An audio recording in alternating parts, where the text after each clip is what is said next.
We want to talk now about the state of the U.S. and Oklahoma economies with our ag economist, Larry Sanders. And Larry, we've heard a lot of good news lately about the overall economy, but give us an idea of what that growth picture really looks like.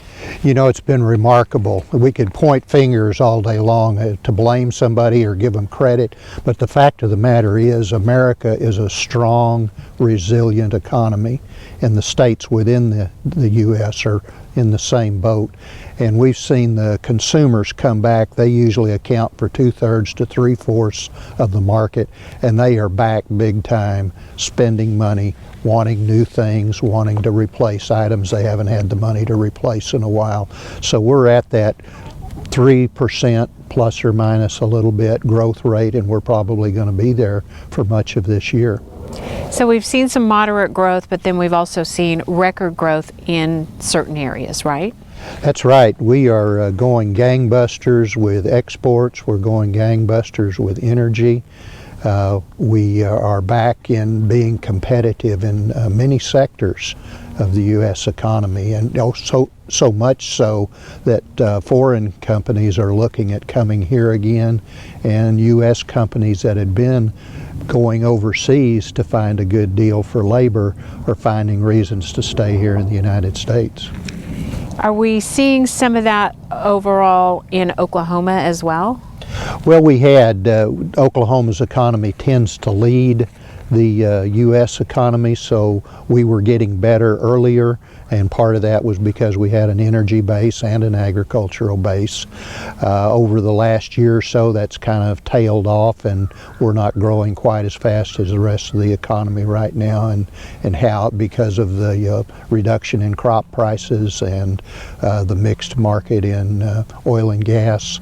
There's a little bit of hesitancy now there on the part of some people to continue the expansion here in the state.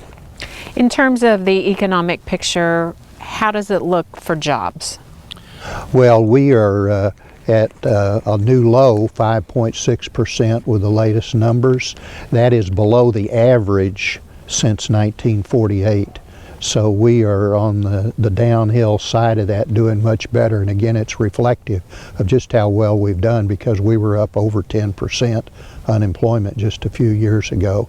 And it doesn't matter who you want to blame or give credit to. The economy has proven just how resilient it can be, and we'll continue probably around that 5% number for much of the year. I doubt that we'll see 4% this year, but it's possible. In terms of interest rates, we've enjoyed some remarkably low numbers the last few years. How is that going to look moving forward?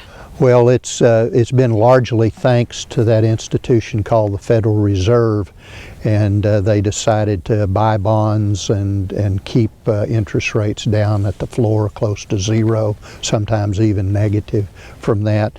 And it's been a real positive thing for folks who need capital to invest, like farmers to expand their operation, or agribusinesses and so forth, people who want to build homes. The Fed has announced that they are no longer going to sustain that, and probably within 6 months we're going to see them begin to start selling some of those bonds, and when that happens we'll begin to see interest rates creep up a bit. It's not going to be rapid, it's not going to be overnight, but as you get into the middle of the year, if you're thinking about investing and needing capital, you probably want to get in to see your banker sooner rather than later.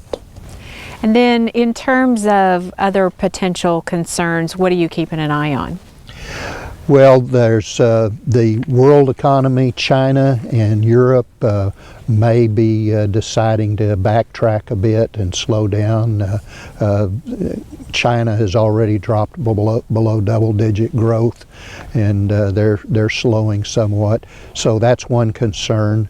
The question of whether or not the changes in energy prices are going to have a positive or adverse effect on the global economy is going to be an open question. Here in Oklahoma, we are always tied to that, and so we'll maybe talk about that at some other time. You know, and it's a mixed message in agriculture with lower crop prices, but cattle prices continuing to go up, and so it kind of depends on where you're standing right now. In terms of financial management, given the things that you've talked about, what kind of advice would you have in terms of investing? We always end up here saying risk management. Those are the two most important words for most farmers and ranchers today and agribusiness managers.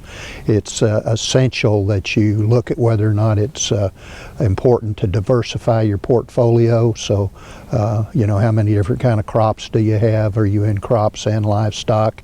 And sometimes that's a positive and sometimes it's not.